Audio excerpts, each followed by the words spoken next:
Assalamu alaikum wa rahmatullahi wa barakatuh. Innal hamdalillah nahmaduhu wa nasta'inuhu wa nastaghfiruh wa na'udhu billahi min shururi anfusina wa min sayyiati a'malina. Man yahdihillahu fala mudilla lahu wa man yudlil falan tajida lahu waliyyan murshida. Ama ba'd. Ndugu zangu, leo tunaelekezana njia mbili ambazo mtu anaweza akazitumia hizi kufukuza majini au mashaitani katika nyumba yake. Tunaelekezana njia mbili ambazo ni nyepesi sana, mtu anaweza akatumia kufukuza majini au mashaitani katika nyumba yake. Nisikilize kuanzia mwanzo mpaka mwisho ili uwaidhike na upate faida sana kutokana na somo na darasa ambalo leo tunakwenda kulileta biidhnillah taala. Na nitoe namba yangu ya simu mapema kwa sababu kuna watu wengi wanatuma message DM kutaka namba za simu. Yaelekea kuna wengine pengine darasa hizi uwazifuatilie mpaka mwisho. Nambari ya simu ndugu zangu ni 0793 052 hiyo ni Vodacom, na Airtel ni 0788 905151. Ndugu yangu, ziko njia mbili ambazo mtu anaweza kutumia kwa ajili ya kufukuza majini na mashaitani katika nyumba yake. Njia ya kwanza anaweza akawa anasoma suratul Baqara katika nyumba yake. Kwa maelezo ya Mtume Muhammad sallallahu alaihi wasallam, mwenye kuisoma suratul Baqara katika nyumba yake, basi shaitani wanakimbia, haingii nyumba ambayo ndani yake inasomwa suratul Baqara.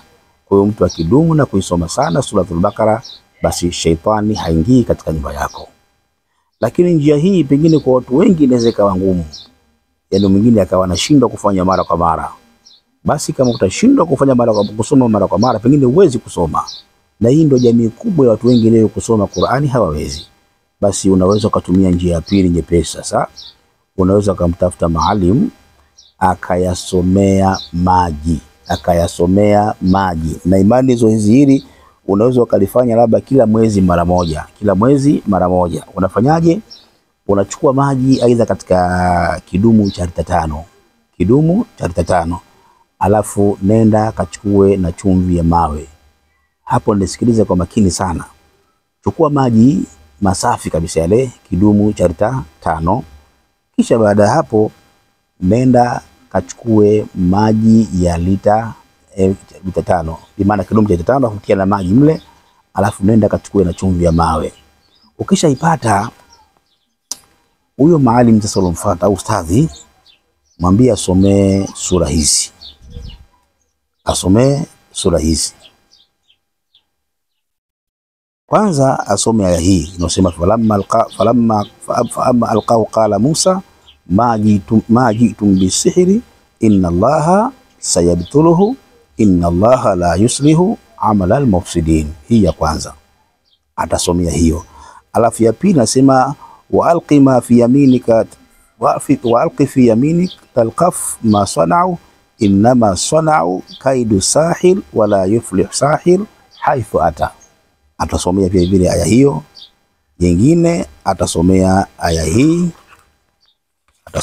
hii inasema waqadimna ila amilu min amali faja'alnahu haba'an manthura. Waqadimna ila amilu min amali faja'alnahu haba'an manthura. Hizi ni aya 3 ambazo atazileta kwanza, kisha baada ya hapo atasomea suratul Fatiha kwa maana alhamdulillah mpaka mwisho ile. Alhamdulillahi rabbil alamin arrahmanir rahim maliki yawmiddin mpaka mwisho. Kisha baada hapo atasomea ayatul kursiyu Allahu la ilaha illa huwal hayyul qayyum na kuendelea mpaka mwisho. Kisha baada hapo atasoma surati Zilzala, inna anzalnahu fi laila idha zulzilatil ardu zilzalaha, atasomea hiyo. Kwa hiyo ataanza na aya hizi ibtalatu sihru, aya za kubatilisha uchawi. Kisha baada hapo atasoma suratul Fatiha kwa maana alhamdu, atasoma ayatul kursiyu, atasoma suratu Zilzala maana idha zulzilatil ardu zilzalaha. Atasomea katika ile maji, isipokuwa wakati anasoma yule msomaji katika ile maji, basi pua yake, uso wake auelekeze pale katika maji, kwa maana ile pumzi yake iwe inaangukia pale katika yale maji wakati anasomea. Atasomea, akimaliza hapo yale maji, yule muhusika wa nyumba hiyo atakuwa na hifadhi ndani mwake, alafu atakuwa anamwagia katika nyumba yake, kwa maana kwenye zile pembe za nyumba yake, zile pembe zote, kama ni vyumba, ukumbini, sebuleni, sehemu zote atakuwa anamwagia. Kwa hiyo anaweza akawa anafanya zoezi hili kila mwezi akalifanya mara moja, kwa maana haya maji unaweza kuchukua kidumu cha lita 5 ukakaa nacho mpaka miezi miwili, kwa maana kile baada ya kusoma utamwagia, afu nyingine utakuwa hifadhi. Mwezi unakuja tena ukamwagia tena. Yani zoezi hili lifanye kila baada ya mwezi mmoja, ama hata baada ya miezi miwili unaweza ukawa unalifanya. Hii ni nyepesi kwa mtu ambaye mwenyewe labda kusoma Qur'ani hawezi, lakini kwa yule ambaye anayeweza mwenyewe kusoma Qur'ani, wala asihangaike shekhe, yeye asome tu suratul Baqara. Anaweza akafanya kila Ijumaa akawa anasoma, anaweza akawa anafanya kila siku akawa anasoma, lakini akipenda pengine kila baada ya wiki moja akawa anasoma, sio mbaya. Lakini ukisoma kila Ijumaa sio mbaya, la ukaamua kila siku sio mbaya. Ukisoma suratul Baqara, sheitani hakai katika nyumba yako. Sheitani huwa anakimbia nyumba ambayo ndani yake inasomwa suratul Baqara. Kwa maana hii jitahidi sana kuisoma suratul Baqara. Lakini yule asiyeweza kusoma, basi nimetoa njia ya pili hiyo, anaweza kumtafuta maalim alafu akamsomea katika hayo maji, lakini ndani yake achanganye na chumvi